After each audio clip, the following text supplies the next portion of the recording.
we were looking at definite integrals and looking at the summation as the limit went to infinity. So having an infinite number of rectangles and how that ended up being the the definite integral. And so now we're going to look at the mean value theorem, or the average value between A and B, and what that represents, and do an example. So by definition, it says if f is integrable on an interval AB, then its average value on that interval AB, also called the mean, is the average of f is equal to 1 over b minus a, so that length of the interval from a to b, and the definite times the definite integral from a to b of f of x. So I will show you in the next couple minutes the fundamental theorem of calculus. It has two parts, and that is a way that we can find the definite integral without having to do the rectangles, sum of rectangles, as rectangles go to infinity.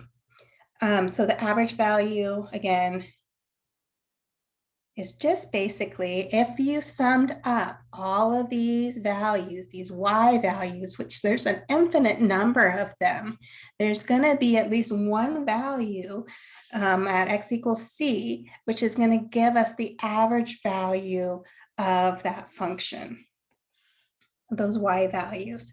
So if you find that value, it's kind of interesting, but if you find that value, so we find that, let's say that y equals f of c is your average value, and we drew a horizontal line at that y value, and we looked at the area between a and b. That area is actually the same area as if we were looking at the area bounded between that curve and the x-axis. Okay, so let's look at an example where we're using this average value. So it says find the average value, and we're going to use the fact that g of x is equal to the absolute value of x minus 1. And we want to do this on the interval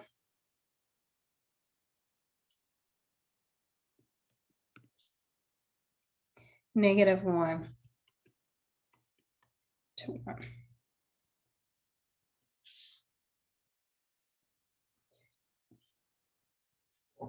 Okay, so if we look at this,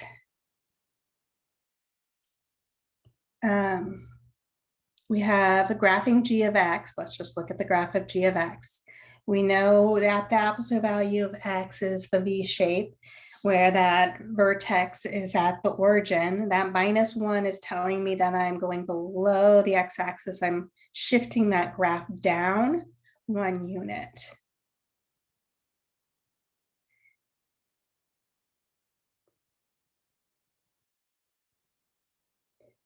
And so if we look at this, oops, my graph's not great.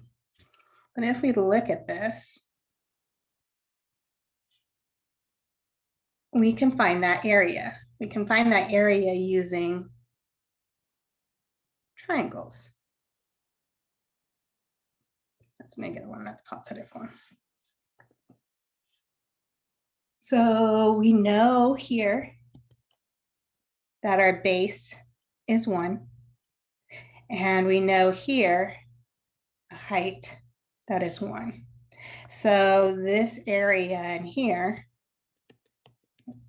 is 1/2 times the base, which is 1, times the height, which is also 1, which is 1/2. But we have 2 of those, right? Because if we look at the other side, again, that has the same area. And so we have 2 of these.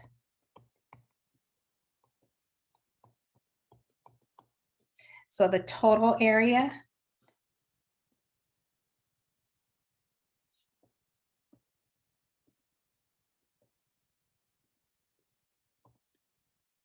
is 1.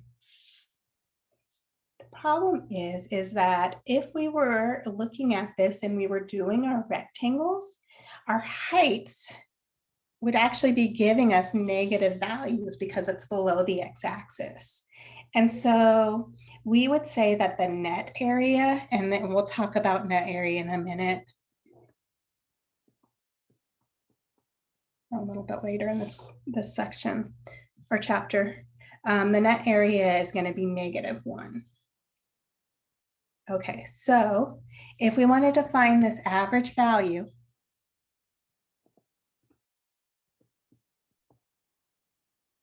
we're looking at, this is equal to 1 over b minus a, and the integral from a to b of this absolute value of x minus 1 dx. So we just found what this was. This was -1. And the 1 over b minus a. So if we look at that, that would be all 1 over the n value, which is 1, minus the start value of our interval -1. So this is the same thing as 1/2 times -1, or -1/2.